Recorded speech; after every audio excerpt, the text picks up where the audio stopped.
You can't start the season without having a little Christmas in here. No, you cannot. No. It's a little Bing Crosby for you. Oh, I knew it was Bing Crosby too. Yeah. Takes me back, Doesn't it? into June when my dad was listening to this.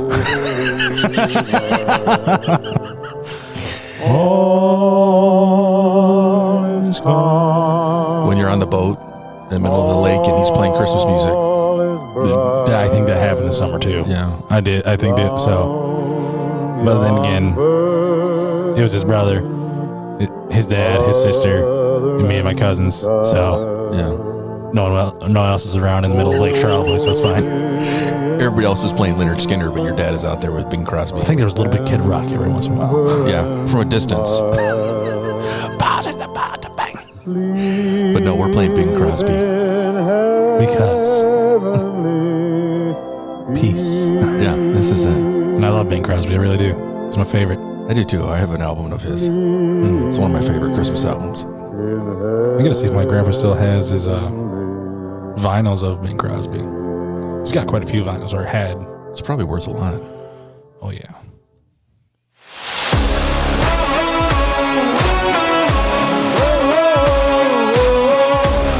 You have found our More Podcast, where we want you to know God more deeply, find lasting freedom, discover your destiny and make an eternal difference. Now,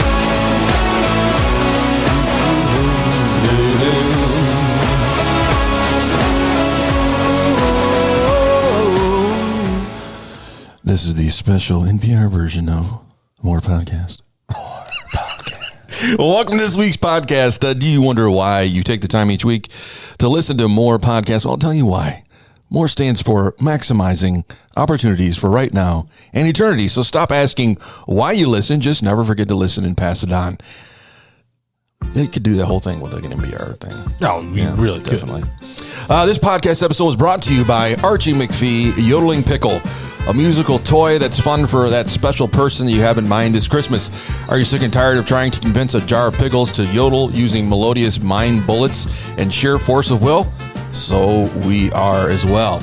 At last, the electronic yodeling pickle that you have always hoped for. Each 5-inch and quarter long plastic pickle yodels its little heart out at the push of a button. Batteries included. That's the first time for that. Make the special person in your life yodel with excitement this Christmas with Yodeling Pickle. Promo code, I like you enough to buy you a Yodeling Pickle and save money.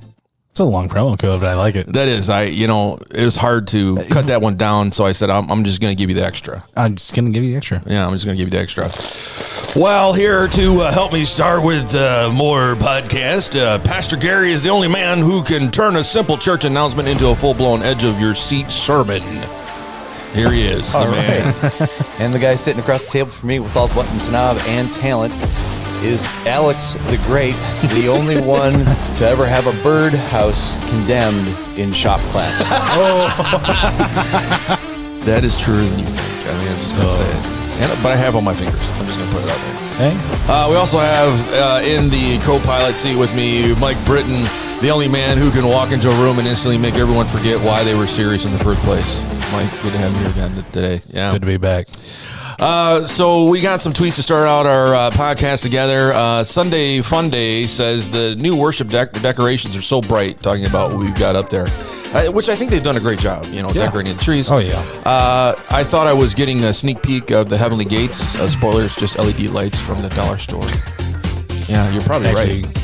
Those were installed by Neil Britton, so... Oh, they would act. No, that's why they were extra bright. Actually, we had trouble all week with people bringing bows and arrows and lighting into the sanctuary, shooting them all over the place. Trying to make it work, yeah. Yeah. We're going to get them up I don't know where they got that from, but... some redneck that lives on top of me, I think, maybe. Church Chuckles writes, guess who's back? Pastor Gary strolled in like he's the main character in a comeback movie. Next Sunday, expect a sermon with a dramatic soundtrack. Oh. Yeah, I think you should. I think I can work on that. I think you should. Okay. I think you should. Get in contact with Hans Zimmer. Well, what was that last sermon series you did? It sounded like the countdown prior to everything was like the Avengers movie. The bumper? The bumper, yeah. Oh, yeah. I was like, I felt like I was in an Avengers movie when I go up there and play the bass. Last one here. Podcast puns. Heard Mike Britton is on the More Podcast this week. Is it a talk show or a laugh track? Stay tuned for more chuckles and wisdom. Well, you are the resident theologian. I'm just saying. I am the resident theologian who sometimes points out God's hilarity. It's like platypuses laying eggs. That's they do. Yeah. Oh, okay. There you go. It's the only mammal that can lay eggs. Just useless facts. Useless facts by Mike Britton. Yeah, well, that's why we hired you. Yeah, true. To help us with the useless facts. We're taking an ID break. We'll be right back. Come on, More Podcast coming to you right now. Whoop. In the waves of the air, wisdom we share, spreading Bible knowledge everywhere. From Genesis to Revelations, we dive deep into divine conversation with each verse. A lesson to unearth, ancient words given new birth. In our podcast, scriptures come alive, guiding souls, helping spirits to thrive. We tackle parables, prophets, and psalms, finding peace and healing in their calming bones. Through the stories of old truths unfold, in our voices they sacred tales untold. Bridge the gap from then to now, seeking wisdom to its depths we bow. In every episode, a spiritual load, lightening the path on this holy road. With respect and reverence, we explore the Bible's riches, its profound lore. In this audio journey, faith is sown. In the hearts of listeners, seeds are grown. Yep. That's more coming at you. Yep. There's more coming at you. That was my favorite part. The Yep. Bring back the 90s on that one. Yep. So, Pastor Gary, how has your time been back since you've It's been really wonderful. landed here? Yep. Yeah. So I've been home for a little over a week now, I guess. And Oh, my goodness. Yeah, it's been going pretty well, and I've enjoyed my kind of re-landing and getting back into the saddle, so to speak. And Anything it's been shocked really you when you came back? I had nothing really shocking. You're like, well, I was really about it super later. grateful. We started our wood stove up in the middle of October, I think. And, that's right. I only burned a couple cord of wood, which is a wonderful blessing. To be, maybe a quarter of our way into our winter season and not have burned up very much of my Yeah, that's pretty good. Yeah. So that was. But you can fill that thing up pretty big, can you? With a lot of wood. Yeah. Yeah, I can, but that's not the optimal way to utilize it. So. Oh, okay. Yeah. So you just throw a couple logs in a day? It's about a five log in the morning, 5 in the evening, and then it burns nicely. Yeah. And if you put too much in there, then you get heaps of coals. Oh, yeah. And they're not burning down really well. And then you don't have any room to put any more wood in because and then you got to rake it around for a couple of days. So 5 in the morning, 5 in the evening, that's the best way to go. That's good. Yeah. That's a pro tip for anybody that has, what do you call that? It's called an outdoor boiler. Outdoor boiler, yeah. Pro tip for anybody if you're looking for insight, knowledge on that. There you go. Well, we have to talk about the Detroit Lions this week. Do we have to? I don't think we need to, but we should. No. There was. You should be talking about the Bears. We should be talking about the Bears or the Green Bay or anybody else. But I will say that all of the leading teams pretty much lost this last week. I mean, all the ones that were the big ones. So I don't feel so bad when I put it in that perspective, but still. There was no fourth quarter magic in this time around. The Detroit Lions fell to the Chicago Bears on Sunday. Let me tell you, when I stopped watching, When was that? 4th and 10, and you go for it.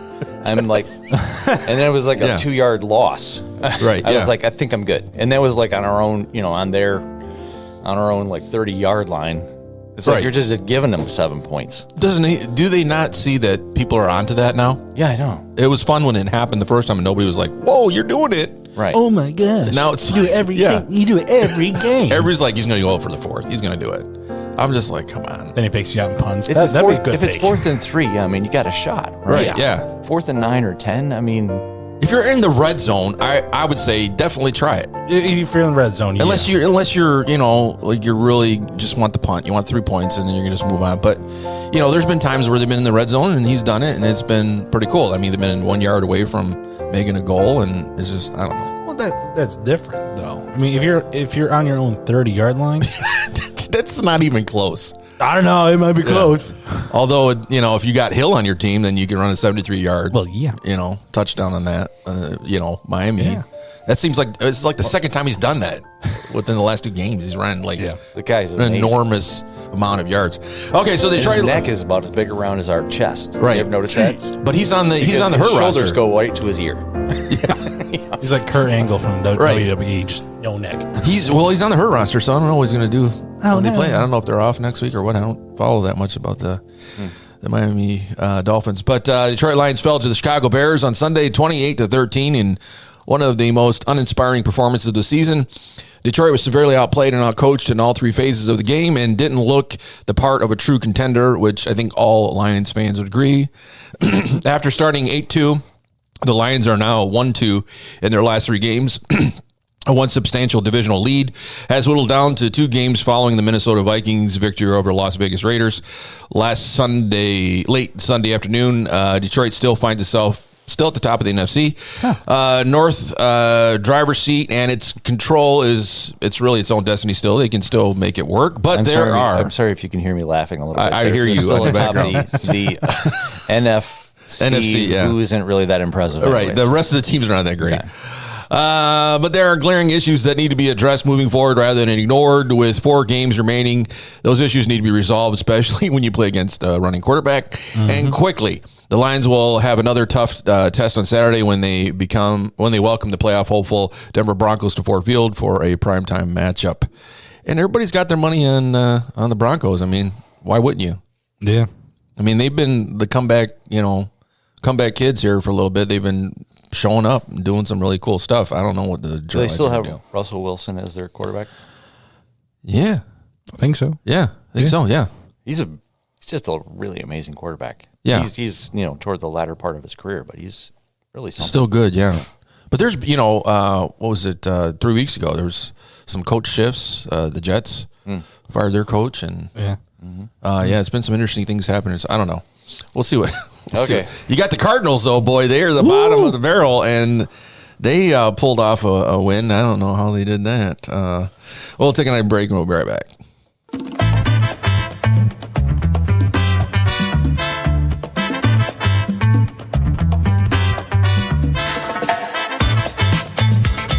Oh, don't go nowhere. More podcasts, there's more to say. Get your feet moving. Get up from your office desk and start jiggling it. Yes, let's do this. You're on the More Podcast. We'll be right back. Thank you, Omar, for that. I appreciate that. That was good. We got some tweets that come in here. Laugh a little, Faith. Pastor Gary's take on the wise men and the Herod was epic. Even in biblical times, guys wouldn't stop to ask for directions. Yeah, True. Apparently, that was. I like that. I'm pretty sure that was a woman who wrote that. Oh, yeah. Well, here we got another one. Women rule. If the wise men were women, they would have arrived on time to help deliver the baby and clean the stable. Good point. Yeah. Mama Drama. Things the wise women would say after leaving the birth of Jesus. Got to do my best voice here. Yeah. That baby looks nothing like Joseph. Am I right? Yeah, right. Yeah. That baby is not like anything like Joseph. Hashtag truth on that one. Yeah. Yep. Well, keep writing in those tweets. We appreciate getting your take on different things that happened through the week, especially on Sunday. And it's been fun reading them. Keep it on. I only take good tweets, for me. So if you don't see anything on here about me, it's because it probably wasn't good. Okay. Probably was. You're just picking and choosing. I'm cherry picking the good ones, because if it's anything about me and it's not good, I'm not going to put it up there because I want it to look good. We'll take an ID break.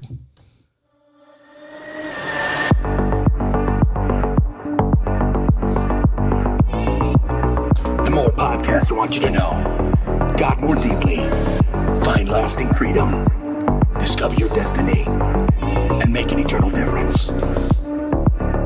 You're listening to More Podcast.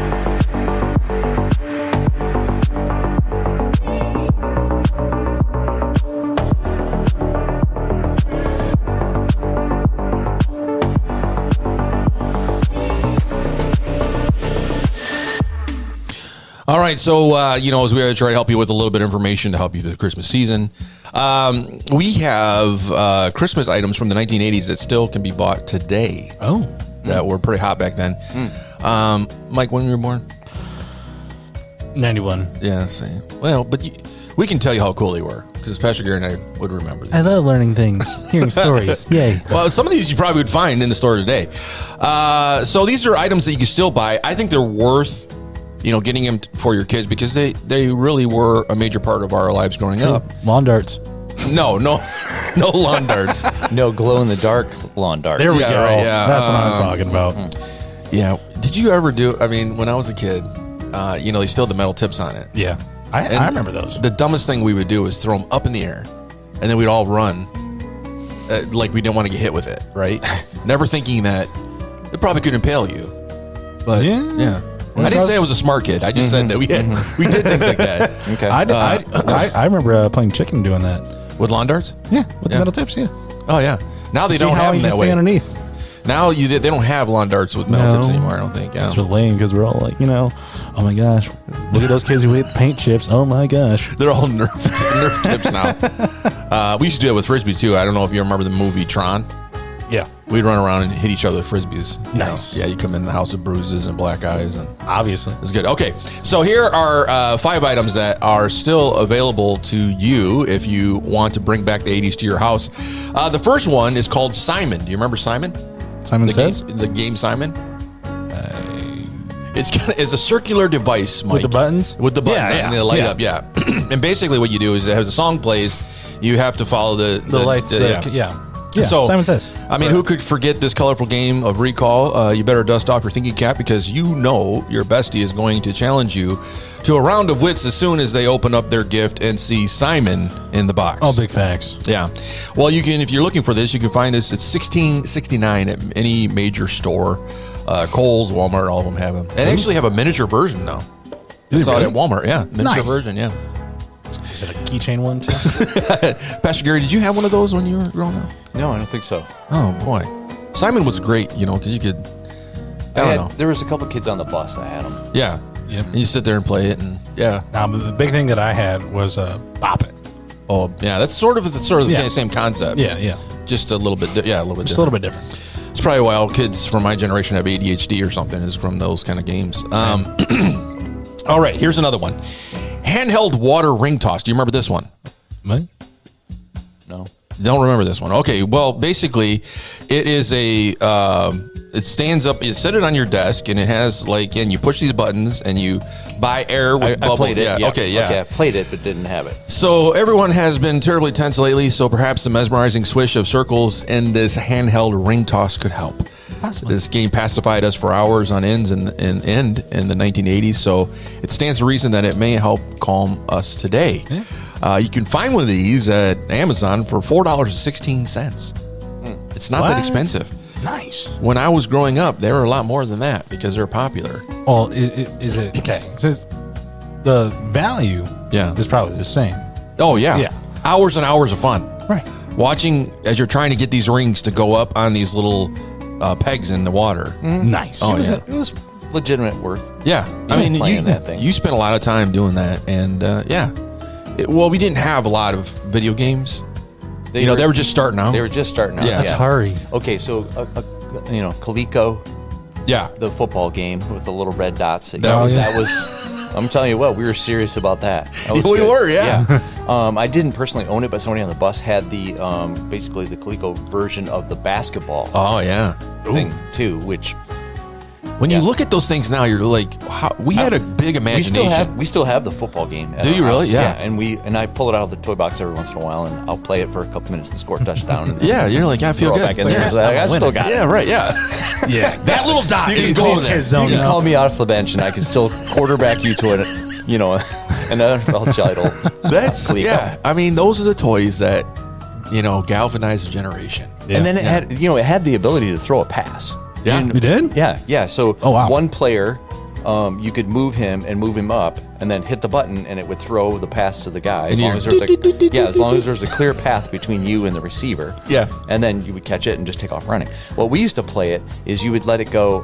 So like if you got sacked, Yeah. you would lose like 2 yards or something like that. Okay. So we would get sacked on purpose and get it all the way down to the 1, and then we would try to score a 99-yard Oh, yeah. touchdown every time. So Yeah. after you've played it enough times and you start coming up with You can figure it out. Yeah. things that are just fun to do. Games Yeah. within the game. Yeah. And now kids play Manon on their Manning? Was it?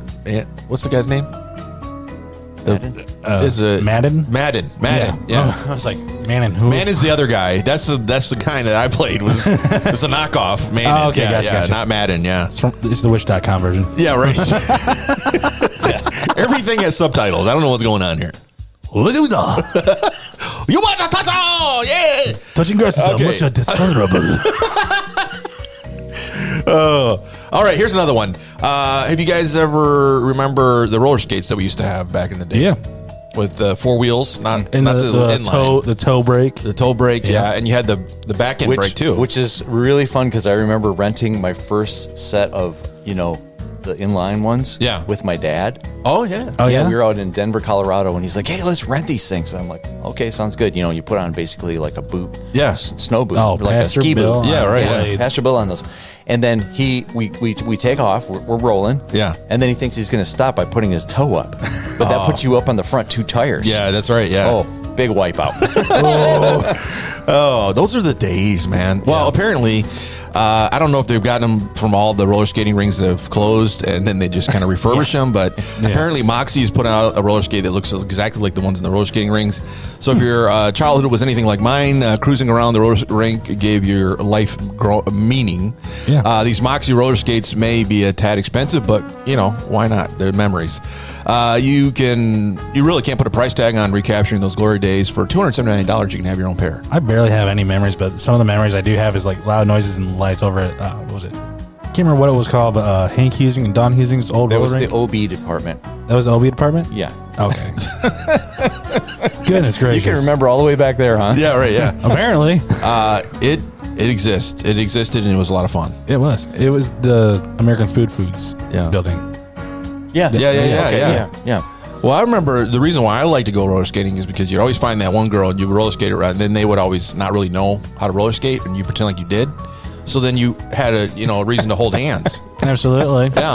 I think While there's your something else going on while your there. legs You're are like, shaking, you're Hold just on, like, I'm falling down, and then you're like, Oh, no. mugging her as you're going to the ground. Let's hold hands so we're safer. Yeah. And then, I don't know. It didn't always work out. Oh my gosh, Pastor Alex. I know. That's Goodness gracious. another pro tip for anybody. That's why roller skating was a great thing. I don't know why it went out of fad. Anyways, video games.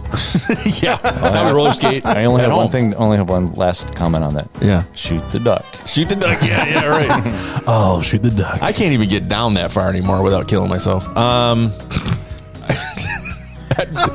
The insurance doesn't cover that. Mixtapes are back. Ooh. Yeah, but not the same way we remember them growing up. Mixtapes are now with a USB in them. What? So, yeah, you can record on a USB. It's really kind of what's going on. We made some amazing mixtapes during the 80s, and so we'll forever be fond of this antiquated music format, which is why this mixtape USB blends the best of both worlds. We get our nostalgia fix, but in a convenient modern device, and we could probably put a lot more songs on it now because, the USBs are a lot bigger. So for $24.99, you can head over to your nearest Guitar Center and buy yourself a mixtape. And what's really cool is it looks like a tape, and it has the insert where you can write down all of the songs you put on there. Yeah. The only problem is if you look at it, there's really kind of like 10 or 11 spaces. Yeah. And it probably can hold 300 songs. So I don't know. probably. Yeah, I don't know how you would do that. As opposed to those early cassettes that you used to hold up to your stereo. Yeah, right. And record songs on. And hope that the DJ wasn't talking at the entrance of the song. Yeah, right. Can you stop? Wait for it. Oh, Yeah. crap. This is for my girlfriend. God. All right, here's the last one. This is the ultimate of the ultimates. Did you guys ever own an Etch-a-Sketch? Yes. Of course. Well, my parents did. They just let me use it. My grandparents had it.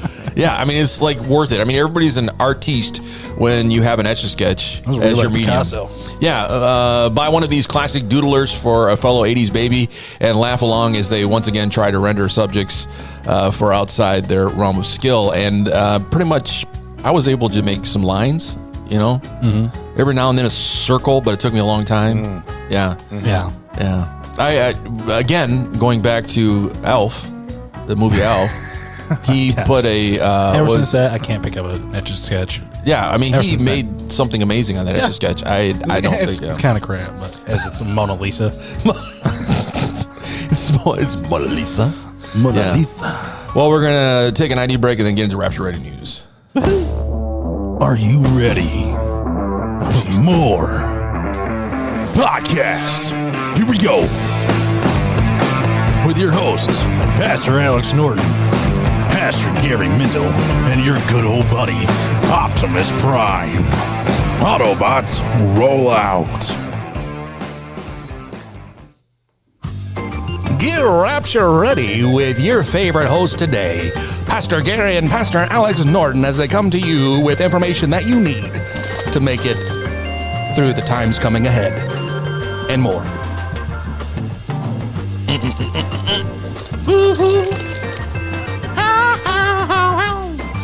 That's good. Thank you. That's really good. I like that. Thank you. Lots of practice singing in front of the mirror. In the That's shower. Sure. Yeah. Okay. Yeah. That's what Sure, yeah. Well, today on the Rapture Ready News, we talk a lot about different subjects or things that are happening in the world today.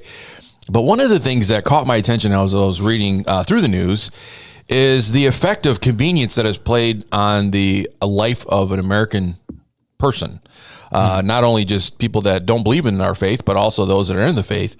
Basically, the story heading from the New York Times was end time problems that we are now aware of because of technology and its dark side. New York Times put this out, and I thought this was interesting because we talk a lot about how we accept things because it's convenient to have it. It makes it easier for our lives, but at the same time, what are we giving up because of that? Yep. And so, we talk about this in Rapture Ready News is because there's something to think about. A lot of these things that come our way just because it seems like a great idea. I know that one of the articles I read this week in Switzerland, 30,000 people now have signed up for the identity chip in your hand. And now you can use that to bank. Gosh. Go to the doctor, has all your medical records on there, has everything. Yep. So 30,000 people now have those in their hands. In Switzerland? So yeah. Jeez. So now it's a thing. It's a thing for them. So and everybody's like, oh yeah, this is so convenient because I don't have to carry a wallet with me now. Everything is right here. I just got to put my hand next to whatever the device is. So that's something interesting to think about. Well, anyways, the technology dark side, this is referring to how mobile devices have affected us. The first thing they state is that mobile devices have created bad posture and lower back epidemic, which I'm experiencing right now. Yeah. I was like, that's an interesting one. Yes. But I mean, think about how lazy we've become as a population because of mobile devices, right? Yep. Mm-hmm. I agree. We don't, they were saying the average American will sit in front of a mobile device more than will do any other activity in their day. Mm-hmm. And we do it at work. We do it everywhere. It's everywhere. Yeah. It's a part of us. Something to think about. Another one is that eyesight has been increasingly getting worse with people in our country as they have higher uses of mobile devices in their home.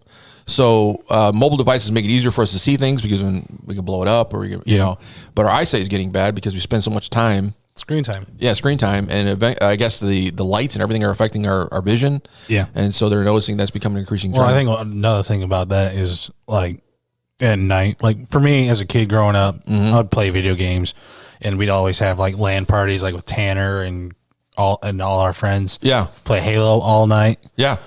In the dark. Right. A bright screen right in front of our faces, like from me to the wall. Yeah. I mean, that'll do a lot of damage. I think I need glasses. I think a lot of people are getting glasses, unfortunately. They were saying one of the fastest growing markets is the reader glasses for people. And it used to be just like older age groups, 40s, 50s. Now it's like 20s. Yeah, now it's going down even lower than that. So people that are younger are getting them. So yeah. Another one is digital devices have created a culture of insomniacs, which I think that's true too. Yeah. Yeah. Not getting a lot of sleep anymore because you spend so much time. One of the articles that they're referencing to is that people will go home at night and as they're laying in bed trying to get ready to go to sleep, a lot of times they'll pick up a mobile device and start looking at something on there or reading an article or whatever. And actually what they're doing is they're creating a problem for themselves because now they've messed with their own sleep rhythms. And so they don't fall asleep. And so they're getting less and less sleep because of that. Yeah. And then with the younger generation, it's like TikTok or YouTube. Yeah. It's like a black hole. Yeah, it really is. I mean, how many times have you sat down and said, I'm just going to spend a few minutes before I go to bed? And next thing you know, 5 it's like hours 1 later. o'clock in the morning. You're like, oh. Have you noticed too, I'm guilty of this, but have you noticed that, you would never call somebody at 2:30 a.m. Right.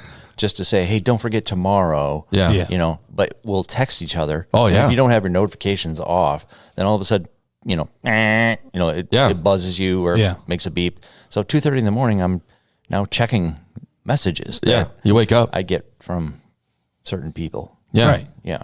Why are you looking at me for? I'm not looking at you. I'm just that was. Alex. What did you see? You was staring right at me the whole time. you're. Well, I mean, can you blame me? You got some baby blues that are actually can't even take my eyes I away do have from a friend that this morning I got Yeah. a text at, well, it was before 6. Yeah. You know, and he's like, you know, did I wake you up? Yeah. No, I was awake, but you know, Yeah. he just likes to really give me the super. Yeah. really Thanks a lot. Thanks a lot. Yeah. My kids, because of the different time zones, you know, Yeah. we'll get my youngest in Switzerland will text us, and it's like 2 or 3 o'clock in the morning. Yeah. And he's like, "Hey, you guys up? I want to tell you." Oh no, yeah, we're sleeping. We've been waiting Yeah. for you to text me. Thanks for at waking us up. 2:30. We've been Yeah, waiting I for you for appreciate 12 it. hours. Yeah, appreciate it. Okay, here's another one. Mobile devices have created a totally accepted form of addiction. They're saying that it's not necessarily about porn, but the addiction to the mobile device. That if you noticed, I mean, just sometimes sit back in church on Sunday and notice how many people have their phones in their hands. What do they the whole say? yeah. What do they say? A check is, you know, 4.5 every 4.5, 5 seconds. Yeah. People will check just as. Just to see what if anything changed, you know. Yeah. And it probably makes it worse now that a lot of us have our Bibles on our phone, so then it's Yeah. constant. No, you know. I was gonna say that because Yeah. I mean I have my Bible on my phone. I haven't had a hard copy Bible in a little bit. I can't even find it. I think it's in storage somewhere. Yeah, well, no, I'm glad you have It's your unfortunate. Yeah, your Confessions. electronic. Yeah, Confessions by Mike Britton. Yeah. Hey, Yeah, I mean, it's true. I mean, you people have them with them all the time. I mean, I don't What think we it- like to do is like we find a Bible here at Harbor Light. Yeah. And we'll like sit on it for a few days, and then we'll call and say, "Hey, Billy, Yeah, oh, how's your Bible reading going? Oh, it's going okay." I'm like, really? yeah. Because I got it right here. yeah, right. What book of the Bible you're on my reading? phone? Yeah. Pastor Gary. What's the Lord been talking to you about? Well, yeah. Well, I was reading in my Bible on my text here. Yeah, that's becoming a normal thing. Another thing that's interesting that they've noticed in the American culture is technology has become the cause of higher BMI rates. They're saying that our body mass index has changed, our fatness. They're fat. Okay. They're becoming fatter as a nation because of technology. I Yeah. can see that. Yeah. They actually mentioned that the age group, your age group, Mike, Oh, great. average BMI just gonna being 28 and 35. Crap. That's like 5 away from obesity. Because I'm fat. I'm fat. know. You know it. I'm just saying. I tell No, you, you watch a documentary from like the 50s and 60s, Right. and you're like, oh my gosh, Yeah. everybody's wearing like Yeah. a size 28. Yeah. And they're like super skinny and they can do like way more than I can do. Like JFK's like fitness for high schools was you had to do like certain amount of push-ups, certain amount of pull-ups, certain amount of sit-ups. Oh, yeah. That was just for high schools. Yeah. And then once you got in the military, it was a lot tougher. It was a legit gym. Yeah. I mean, you did not come Instead to of school like, for a hey, gym. let's Yeah. just play underneath this rainbow umbrella thing. Which that was amazing, by the way. Yeah, That it was a a lot great of fun. childhood. Yeah, I know. The other crazy thing, I don't know if you've heard this, is like when you used to get your manual for your car. Yeah. You know, Yeah. back in the 50s and 60s. Yeah. The instructions inside showed you how to change the points out or adjust the points on the engine. Yeah. Nowadays, your guide that when you get a car is like, don't drink the battery acid. Right. Yeah, right. We have definitely Change the dumbed it blinker down. fluid. Yeah, those plugs need to stay in the car. P stands for park, you know, that kind of stuff. You know, they're changing the they're changing the points out on their car. Well, you know what I was thinking was interesting is that like on my car, I have the speedometer, which I think all of us can read, but now there's a digital version right there too. I'm like, we can't figure it out. No. Yeah, just in case you can't figure that out. Good. You also, gracious. can't figure out the hands on your watch. Right. So okay. Yeah, that all went on my generation. We went to digital watches. You know, Yeah. everybody had to have a digital watch.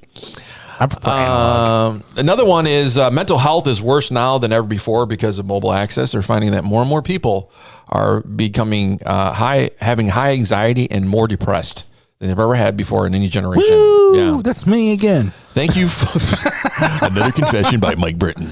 It's just full of confessions today. No, I told your mom don't listen to the podcast. Do not. Love you, Mom. If you're listening. And the last one they have in the New York Times here is young people are losing the ability to interact face to face. They're saying that's becoming more and more of a problem where people, they actually took a group of college students, about 1,000 of them, put them in a room and asked them to just socially interact with each other. And they found that it was painful to watch the whole process unfold. Oh, gosh. I used to see like 19 to 20-year-olds just like, don't look at me. Yeah. or they're on their phones. Yeah, I mean, Yeah. even in my 30s, like I've kind of like distanced myself from a lot of things. Yeah. So sometimes I'm just like I don't like to people a lot, Yeah. which just It's because of the mobile Stop, go away. devices. Yeah. It's because of the mobile devices. it is. Yeah. It is. And oh gosh, just imagining that whole scenario. Just We have 1,000 yeah. people in a room. Oh gosh, I wish I could. I'm telling you, everybody was on their mobile devices. If I could have been there, that's exactly what I saw.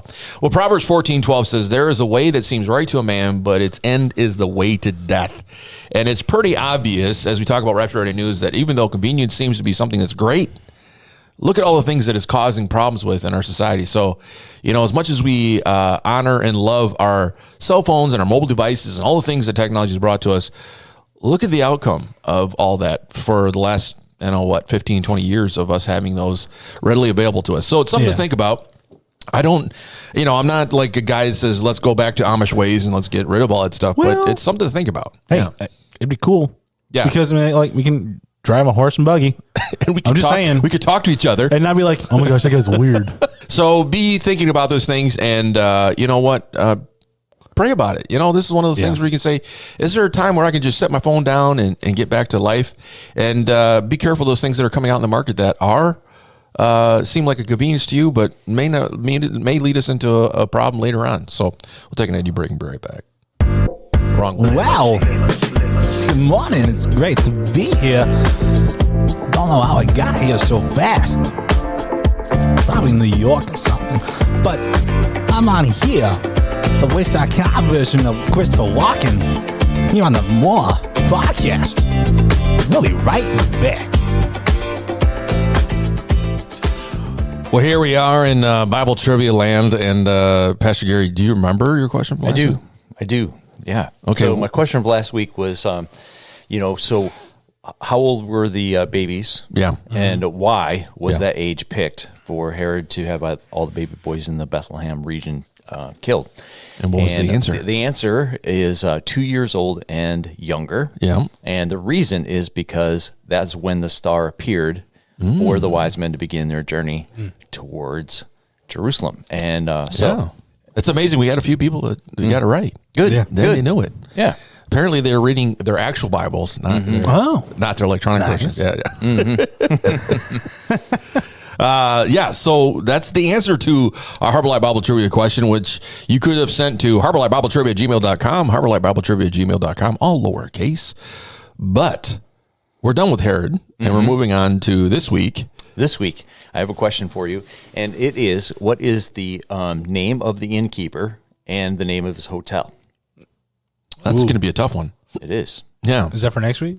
Yep, that's next Okay. week's question. Sweet. Is this, is there, well, you got two books to work with, Matthew and Luke. Mm-hmm. So you can find one of those two. Yep. But It wasn't Matthew, was it? well, his name was Abraham. Abraham. Yeah. Abraham Johnson. Not to be confused with Abraham. Yeah. Abraham. That's going to be a hard one. I have to look that one up myself. Mm-hmm. Now you got me thinking about it. Okay. So the name of the innkeeper Yep. and the name of his establishment. Yes. What are those things?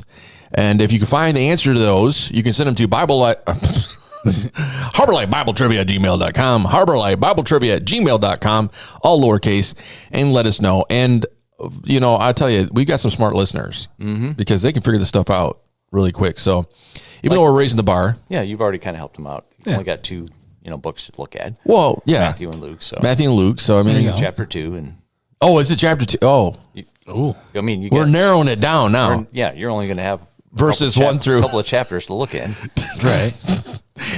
It's verses 1 through, I'm not going to tell you the rest of it. Yeah. It's 1 through the end of the chapter. Yeah, end of the chapter. Good luck with that. We're going to take an ID break, and we will be right back.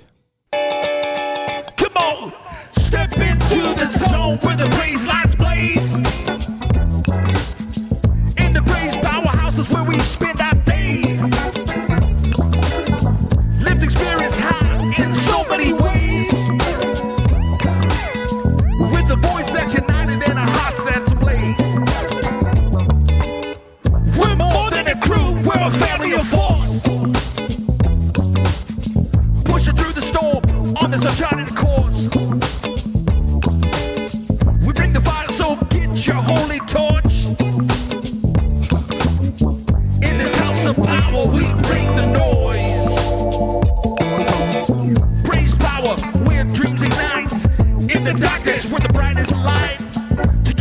stand in our mind. Praise power, we shine so bright, yeah.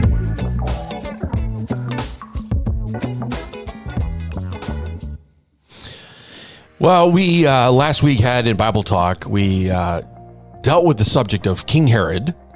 Also, we talked about the wise men and their effects on the virgin birth and all the things that that happened during the story. It actually is kind of interesting because if there is a villain in the story, definitely King Herod would be the bad guy. The Magi, not so much. I think they're just happen to be in the wrong place at the wrong time. But we have Herod, who's basically the bad guy. Pastor Gary, why did we talk about King Herod in the story? Why did he have any part in this at all? Right. Well, we're in the series called Christmas According To, and so we're taking a look at every one of the characters that find themselves in this story and then kind of getting a picture or a view of how they saw Christmas and what it meant to them. And so Herod was, I think, appropriately the bad guy or the dark side of the Christmas story. He was. And so we had a chance to kind of look into his life from actually a biblical and historical perspective to be able to see some of his background and what caused him to react to the Christmas miracle that took place. So that was why the picture you put up was pretty interesting of That's a pretty awesome picture. King Herod. Yeah, I found that one and I was really impressed. It seems like his eyes were pretty steely and it seems like it could work. So pretty. Yeah, so, all tattooed on his face and everything. Yeah, it was good. Well, King Herod was the great Roman, was the Roman appointed king of Judea during the time of the birth of Jesus, known for his architectural achievements and also for his sometimes brutal rule. Herod played a significant role in the gospel accounts of the birth of Jesus, which is what you just said. There's a reason why he was in there. What was he known for the most in the story? In the story itself. Yeah, in the story itself. So he's known most for trying to get the wise men to give up the location and identity of who the Messiah was. Yeah, and then of course ultimately the massacre of the innocents. Yeah, and so that's the killing of those baby boys 2 years old and younger in the Bethlehem town proper, as well as those in the surrounding areas. Could you imagine? I mean, I was trying to think as you were talking about it. I mean, could you imagine being in that situation and having that edict come out? I don't know so much the Romans were really excited about the possibility, but I mean, Herod did have his own army that he was allowed to have just to keep the peace.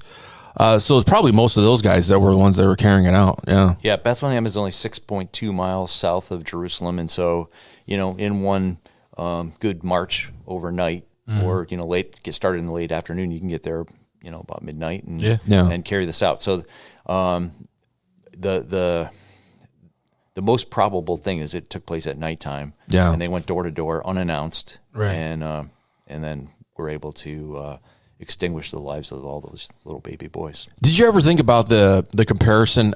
This is something that came to my mind too. Was like when they were in captivity of Egypt, and that thing, the angel of death came upon anyone that didn't have the blood on their door. I was just thinking that. Yeah, I thought it was interesting the comparison, their connection maybe to that. It's almost like the devil's like, I'm going to flip it around and it's going to be on you now. Sides of the same coin sort of thing. Yeah, right. Like I'm coming after you now. You did this in Egypt, and it's almost the exact same edict. That was brought about by Herod on anyone else. Because it was after the boys. Not necessarily the firstborn, but any boy that was in the age of 2. And even with Pharaoh and all of the Hebrew boys. In the beginning of the story of Moses. So not just just the end of Moses, his life and the death angel, but the beginning of his life. Yeah, I thought that was interesting. Just something that came to my mind when you were talking about it. But Herod seems to have this interesting legacy that even we say in the church about him being Herod the Great. But he wasn't necessarily great for all the things that he did for the people, but he was great for other reasons, wasn't it? Absolutely. So it was really kind of fun to look at this character that gets read over very quickly. We know he's the bad guy, but why is he the bad guy? How bad is he really? and what brought him to that position, what were his motivations, what was he trying to protect. And of course, we see that Herod is a person who is well connected. He's an opportunist, so he's going to, I'll scratch your back, you scratch mine. I'll do this for you if you give me this position. And so we've got a very political, diplomatic, compromiser person in charge. Yeah. And he's really just protecting himself and all of his own interests throughout the story. Yeah. And so you see how far he'll go to protect himself. Right. And you mentioned that he did some pretty crazy things, didn't he? Yeah, absolutely. So he, gets married 10 different times. Yeah. One of his wives was a Jewish lady, princess and so he marries her. He actually falls deeply in love with her, just madly in love with her. It's well known. But she's not necessarily a big fan of his, his pagan observations and those kind of things. And so the kind of word gets out that she's going to try to overthrow him or whatever. And so he has her killed. He has her mom killed and her grandpa killed and 2 of her brothers and a couple of her kids. And I'm sorry about that. Sorry, man. We'll start over. My phone, my phone's connected to my computer. So Yeah. anyways, so he's willing to kill off the people that are as part of his own family. Yeah. I kind of got some. It was interesting doing a little research on how many kids did he really have. No one knows. Could anywhere be from 10 to 50. Right. And he had multiple boys killed. His oldest killed, and so he just wouldn't stop at anything to protect himself. Right. Yeah. And so you see that was a big message. But he did, some of the stuff that he actually built still stands today. Oh yeah. The Wailing Wall that we know, had that built, had the whole Herod's temple built on top. So from a quick glance at the story, he looks like he's like pro-Jewish, right? Yeah, he's yeah. probably helping them out and stuff. Yeah. But then he built just as many pagan temples as he did that. Yeah. Roman bathhouses which were orgy fest Yeah. places. So, all that kind of stuff was going on. But he also built aqueducts and he built a good road system and he built all kinds of things to improve, life around Jerusalem and in Judea. So he was a benevolent dictator that would have bipolar moments of right. Yeah. craziness. Yeah. And you mentioned Mount Masada, Masada. Yeah. He built that outcrop of his. Was it Masada or Basada? It's Masada. Masada. Okay. Yeah. So I thought I saw Basada on There might be. on the PowerPoint. I don't know. Maybe I may have misspelled something. But Masada. Yeah, because I heard you say potato. Masada, and then you looked at the PowerPoint and you said Basada because it had the B at the beginning of it on Sunday. That could be, that's a lot of this stuff is in Jewish language. Yeah, so it is Masada. Masada. And I probably Masada. I probably Clarification. Masada. Yeah, but anyway, so he built 7 different fortresses or Yeah. forts with palaces connected to some of them. Yep. And that one that I was mentioning there, Masada, was it's one of the most incredible ones, and it's Super opulent. yeah, it was very, very opulent. And Yeah. it had That's a room good for word. 10,000 troops on top and supplies to be able to keep them for Yeah. 10 years. Yeah. So just incredible. For me, to be able to, get 200,000 gallons of water inside the mountain Yeah. was brilliant. One of the things I didn't talk about, of course, is that the Romans wanted to come and take over this group of people who had moved up there, these zealots, these really devout Jewish people. So it took them almost 4 years, I believe, to build a ramp up to it, and then they get there, breach the walls, and the people had killed themselves on the inside. So, so after 4 years of work, the thing you were trying to take over was killed. There was only 2 women and 5 children that survived it, and they hid out in the cistern down inside the mountain. And it's sad because if you know the story, the people actually walked off the side Oh. and killed themselves. Like I lemmings. might know this story. Yeah. It's bad. It's brutal. It's one of the stories that they talk about when you go over to Israel, and it's like, oh my gosh, these people were, they didn't want to, they definitely didn't want to become defiled by the Romans. So Right. they killed themselves by doing that. Yeah. And like you said, there were some survivors, but yeah, they just walked off. They made a movie on it. It's a good movie. Yeah, I remember that movie. Yeah. Vaguely. Wasn't that made in like the 70s or 80s? Yeah, I'd say, Something like that? 90s probably. Well, it's Yeah. not that long ago for us, but yeah, I know when you say it that way. about the time of your birth. Yeah. Well, we are closer to 2050 than 1990. Oh my gosh. That is just wrong to even think about. I know. Yeah. So anyway. Herod was not a very good guy. You actually mentioned that his background, his family heritage goes back to even one of the Canaanite tribes that was not good. Edomites. Yeah, he was an Edomite. Yeah, so he was a descendant of Esau. Yeah. And, and so you have Jacob and Esau. We know that Jacob gets the birth right and gets the blessing. Yeah. And Esau just kind of goes off on his own, does his own thing. And so people that are Jewish do not consider Esau a part of the lineage or the heritage. Right. And it's through Jacob, of course. And so he's an Edomite, or a descendant of Ishmael, or I mean Esau, as the ruler now of Israel. Yeah, that's weird, isn't it? When you think about, you go back to the story of as they're moving into Canaan. You know, God's like, get rid of these people, and they don't get rid of the people, and look at here, we got an Edomite, descendant of Edomites on the throne. Yeah. Mm-hmm. Yeah. If you look them up, actually, you find that his family, they consider themselves to be Idumeans, but it is still part of that lineage of coming out. It's just ridiculous that happened. But, God knows. And so we had all these things happening in there. And it just kind of makes you, when you read the Bible, you start putting all these pieces together. You're like, wow. This is good. It may seem kind of obscure when you're getting into it and you're starting out, but as you get forward, you realize all these things kind of interconnect at some point. Yeah. And it is interesting reading. So Herod was not a good guy. He tried to kill all these kids that are 2 and under. And he was always trying to find a way to establish his throne forever. Mm-hmm. Even at the great cost of killing his own family, his own wives, all these things. But then he comes into contact with this group of guys that we come to know as the wise men or the magi. What do they have to do with the story? Really, that's a great question, and I really had fun kind of spending some time with Holy Spirit, saying how do I incorporate this in, or what's the message that we have? Yeah. Of course, there's the traditional one where we come and we give, we sacrifice, we worship, we give these gifts. The thing that really stuck out to me in preparation on this particular time was their background being mathematicians, astronomers, and then the even possibility of being involved in astrology, which we know is not of God. Right. But we see these people who have this kind of background, so they're intelligent, they're scientists, which I thought was also kind of fascinating.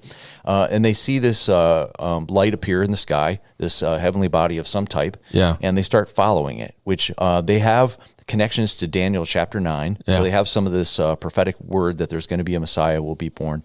And it causes them enough to be able to pack up all their gear and get started on a 1.5-2 year journey to find why this light has appeared.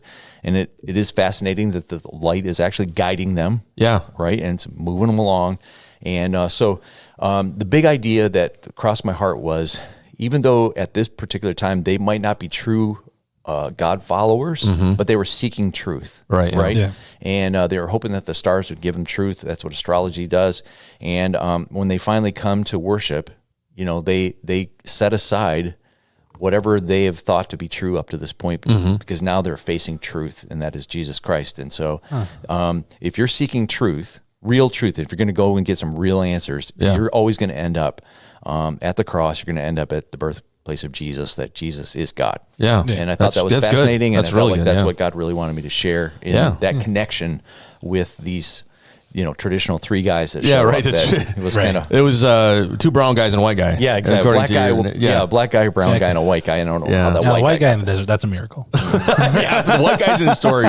We're really kind of changing the story. What's interesting is that one of the things that we talk about is the gifts they gave. Another interesting fact that you talked a little bit about on Sunday, but these guys had an idea that this Jesus, this baby that was being born, had some kingly lineage, because the gifts they brought were not just any ordinary gifts. They're all gifts that you would bring in honor of someone that is a king. Right. So gold, frankincense, and myrrh are not things that were just normal gifts back in the day to give to a child. Right. These gifts were particularly given to somebody that was a royalty. It was the best gifts you could possibly give. And so here they come with this. And so that's another interesting insight they had in the story. I didn't get a chance to expound on it because we were running short on time, but isn't it amazing that Mary, Joseph, and the baby are going to have to make an escape to Egypt. Yeah. And so basically these gifts finance their 2+ year escape down to Egypt. And so wherever God gives us direction, and he's also going to give us provision. He's always going to provide for us if he's going to have us take a step of faith. And so that's great. These guys showed up and they paid for the trip that was coming. Yeah, little did they know. Little did they know. Mary, did you know? Hey, we're doing that. Are we doing it? We're doing it for the Christmas Eve service. All right. I haven't heard that one in a long time. It's been a minute. Yeah. And so let's talk about that star of Bethlehem. Now, what's interesting is that as you look at historical archaeological information about this, it was a celestial phenomenon. There's been some debates as to what it is. I know we've talked about it. Somebody said it was a comet that was going across the sky at that time. I don't know about that. Jupiter was also mentioned as being a movement in that point, which again, I don't know. Yeah, I don't know. They're, that's what people that probably are not Christians are trying to use for probably. But I think it comes back down to this idea of it's faith that God did what he needed to do. He led them to where they needed to go. Yeah. So regardless of what you pick up on the internet, that it was a comet or something happening with the planets, the truth is God did what he needed to do in that. Yeah. Anyway, you slice it, it's going to be miraculous because if the wise men can follow it in the middle of the daytime in the desert, right? Yeah, that's just incredible. Yeah, with the sun right there. I mean, come on, that's a God thing. That is a God thing. And it's unfortunate that our culture tries to minimize these things, but again, getting back to the story, the whole story, is an amazing miracle one after another. Mm-hmm. Yeah. So as you said, some people kind of believe that this this is maybe not a star, maybe an alignment of Jupiter and Saturn coming together, but that seems to kind of fall down a little bit when you do a little bit of thinking. So I tend to believe that it was either an angel or God had created actually a heavenly body of some type to do this one thing. Do the work. Yeah. So, of course, as you read kind of closely, it leads them to Jerusalem, to Herod. Mm-hmm. And then it seems to, according to the scripture, kind of disappear. Yeah. They have the meeting and they come out and then it reappears and then heads them south. Yeah. So very fascinating. And then it says it comes to rest, or it stops over top of the house, because now he's not in a barn, he's in a house. Yeah. Comes to rest over the place of the child. Because they're a few years later. A couple of years in the later. story, this is a funny story. My oldest, when he heard about that there's a time problem with the Magi being in the nativity scene. Mm-hmm. So what he would do is he would take the Magi and he would take them out of the nativity scene and he would put them as far as he can on whatever table we had it on. And he's like, no, this is where the Magi should be at this point. And I'm like, well, thank you for making it accurate. Yep. I appreciate it. Yeah, no, absolutely. So he would do that every year. Or if you want to make it more accurate, if you have a daughter, take their little playhouse, put them in there because they were in the house, correct? There you go. Yeah. Boom. Mary Joseph in the Barbie house. And Mary, you get to drive the Corvette. Yeah. Barbie playhouse. So Herod's reaction to all of this going on, as we just mentioned earlier, was not good. The massacre of the innocent was the problem. But he was not very happy with the Magi for basically duping him and going back home without telling him where Jesus was. And so, it kind of seems like, Herod had a little hissy fit at some point in the text where he was having a problem with the whole thing. Temper tantrum. Yeah, he never really figured it out. It doesn't seem like in the text we really get an idea that he ever found Jesus, did he? Yeah. No. As far as I know. And he dies shortly after that, obviously. Yeah. He goes in, Jesus goes in witness protection over in Egypt. And Herod never seems to get his hands on him, which is a good part of the story. It's kind until of like Herod got his hands on him. Yeah. Isn't that what his sons were named? Yeah, so Michael's bringing up a really good point that it gets confusing sometimes when you read the Bible. And you're Herod's dead, now Herod's over here, and then Herod's over there. And so 3 of his sons took his name Herod, and and so they continue on in the story, interacting with Jesus, because they're now taking on their dad's name. So it does get a little confusing, but with a little bit of Bible study, you can work it out. Yeah. Herod 1, Herod 2, Herod 3. And the only reason why I know is that it's because of the sermon on Sunday. That's right. Yeah, you're like, wait a minute, there's more than one Herod. How many are there? Well, didn't you say in our little pre-talk that history has 7 different Herods? Yeah, there's and Josephus talks about others that were taking on the name of Herod. They didn't really have much control of anything, but they carried it on and lived on that name. Hey, Herod's a great name. So, okay, with everything said, do you believe that historically everything we've read about in this story is accurate? Yes. All of it? Yes. You would not say anything in there is maybe made up or part of a mythological tale to get us to really get excited about Jesus coming to the world? No, because I serve a supernatural God that does supernatural things. Right. And I think I read that scripture from 1 Timothy 3:16. I think it comes in nicely right here. Without question, this is the great mystery of our faith. Yeah. Right? I mean, things are going to seem like a stretch. Things are going to seem like impossible. A virgin's having a baby. Right. You know, hey, yes, absolutely. This is beyond human ability, beyond human writing. Right. Right? To be able to come up with this great of a story because it's God intervening and doing it in his way. And his way is always going to, dumbfound us and be a mystery. So what would you say to somebody that, shows up for Christmas on Sunday, never really grapple with the story, but you're trying to tell them that, it's a virgin birth, the angels show up to shepherds, that Magi came from a long distance away, all these things happen, God spoke to Joseph, even, to marry this woman, the list goes on. Right. I mean, what do you say to that person? I wouldn't hold anything back. I would play all my cards out and just say, hey, listen, you're going to have to accept this by faith because this is just unreasonable or this is just crazy, the chances of all of this stuff happening. Right. But if you can believe in evolution, right, you should be able to handle this one no problem. You did bring up the passage in Micah 5:2 about how it was actually mentioned that he would be born in Bethlehem. Mm-hmm.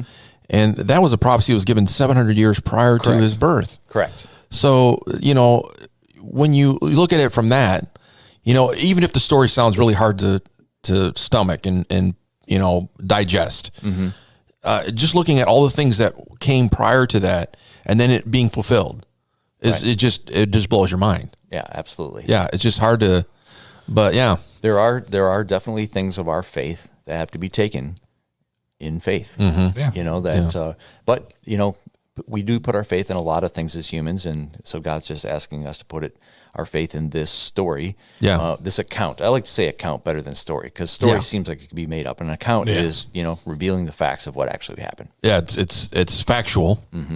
And it's something that is been talked about from generation to generation, which is a testimony to the truth of it.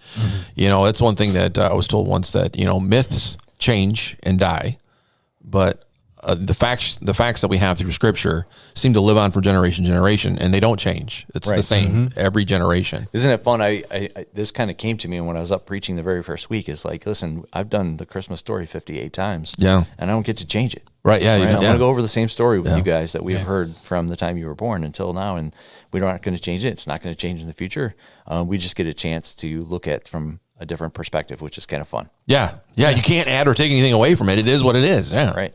Yeah. It's a great story. I think as you get a chance, I know you do, you talk about it every Sunday night. You have Advent with your family. My wife and I, we read it. We try to read it in different translations every year, just kind of fun. Change it up a little bit. Yeah. So read it in the Message Bible sometime. It's a lot of fun. Yeah. Oh man, it's interesting. Thank you.